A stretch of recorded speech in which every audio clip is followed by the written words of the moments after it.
TJ Kyle was just saying that he kind of didn't give you a choice in the matter of going to Canton. What does it mean to you to get the opportunity to be there and have the blessing? Yeah, it means a lot. I mean, my grandpa is one of my biggest, if not the biggest role model in my life. That I wouldn't be where I am today if it weren't for him. So it means a lot for him allowing me to go support him and see him get inducted. It's a pretty big deal.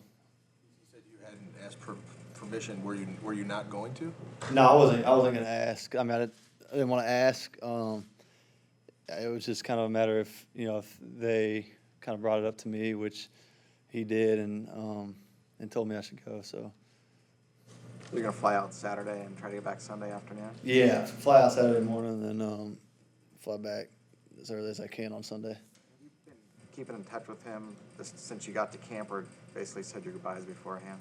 No, with my grandpa. Yeah, I've kept in touch with him. He calls me all the time.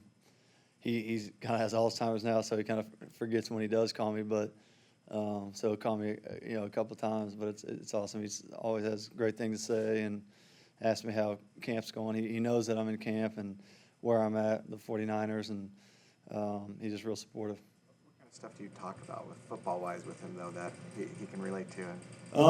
He really just talks to me more on a personal level, not necessarily about, how'd you practice today, how'd you do this today, more. He'll ask me how camp's going and just anything, a grandpa would ask their grandkid. He looks at me just like his grandson, not NFL quarterback grandson. It's just, we have a good relationship and we talk about normal stuff. What did he have to say to you last season when you were getting action in games, getting hit, but getting through it? Yeah, he just said stay positive.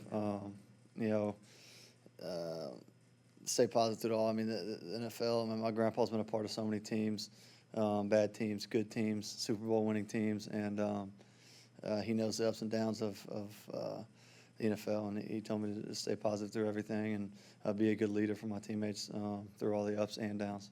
When you talk to him, do you sense excitement for him or from him to go into the Hall of Fame, or is he kind of understanding about it? That's a funny thing. He's so humble. He's not. I mean, he's excited, I'm sure, but he doesn't. If it were up to him, he probably would want nobody to know. So that's kind of the funny thing about him. You're in kind of a unique situation. Obviously, you come here, you're on a 4-year rookie contract. They just give Jimmy a 5-year deal. I mean, what's going through your mind when that happens, and you're probably not going to get an opportunity unless something happens to Jimmy? Just be the best player that I can, best teammate that I can, and the best quarterback I can, and keep trying to get better each and every day, and that's what I've been doing, and learn from Jimmy, learn from Kyle, just take it day by day and do everything I can to get better. I mean, the backup quarterback, like you said, you're only a play away from being in there, so you got to prepare as if you are the guy, and there, God forbid something happened, that you are ready if that were to happen, and that's where I'm at right now, trying to get better each and every day. Was it difficult to get to that mindset initially? Kyle said at first it was a little bit hard for you, just given everything that went on. Yeah, I mean, I'd say it was at first. I mean, obviously I'd be lying if I said it wasn't a tough situation, but Jimmy's a great guy, and he's an easy guy to be around, and there's no bashing of heads there and no hard feelings there at all. It's a business, and Jimmy's a great guy, great person, and we're good friends off the field too. So that made it a little bit easier, but it was a tough situation.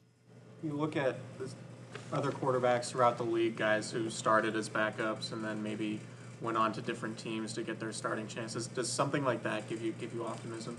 Honestly, right now I'm so focused on this season and this team right now that my mind's not even close to thinking about that right now. I'm trying to get better where I'm at now, and that's all I can focus on is where I'm at.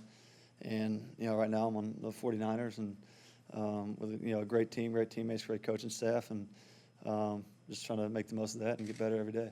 What's the area you do want to get better at now that you pretty much know the system a lot better than you did a year ago at this time? I think making decisions a little bit quicker.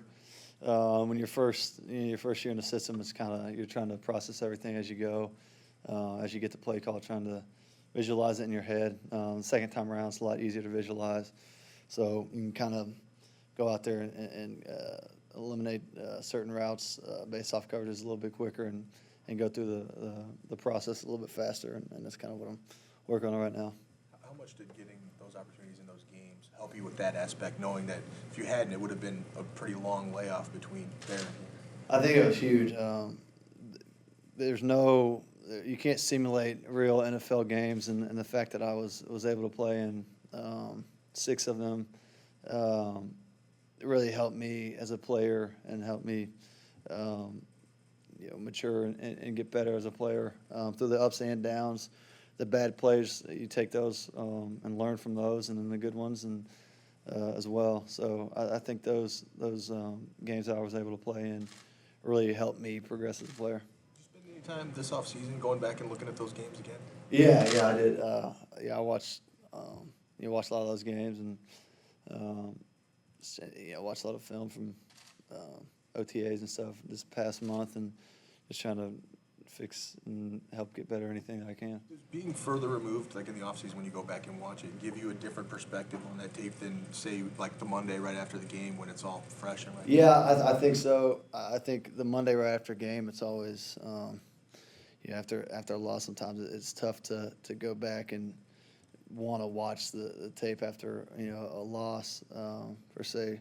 Then when you can watch it months down the road, you can not only refresh your memory on what happened and what you were thinking in those situations, but kind of go through them in your head and what you would have done, where I am now, what would I do in this situation, where I'm at now. So. CJ, are you curious to see if Marquise Goodwin can take another leap this year, and where do you think he might be able to end up? Oh, I think he's going to have a great year for us. He had a great OTAs, and he's had a great start to camp. He's such a reliable receiver, poses such a threat on the outside with his speed. And, he's just a baller, and I think he's going to have a great year for us.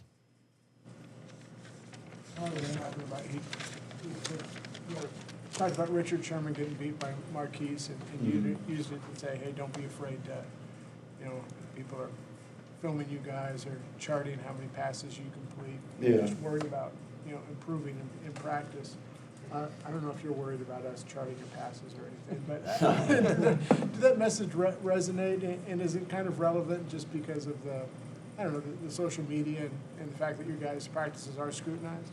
Yeah, I think from the outside, people, fans, obviously they look at it a lot more than we do as players. Us as players, I don't take into account, no offense to you guys, but what y'all chart me at or us at, because I know the guys in the organization know, my teammates, coaches, when we watch the tape from practice, we know whether it's a good play or a bad play based off of what we saw on the field. And that's really what I focus on is listen to what Kyle has to say and not necessarily stat-based. What are your early impressions of Dante Pettis? I think he's gotten better each and every day. I think he's going to be a great receiver in this league, and he's a guy he's got great hands. He'll come back to balls and make big-time catches. And the last few days especially, he's just really made great strides as this camp's gone on. You guys good? All right. Thanks.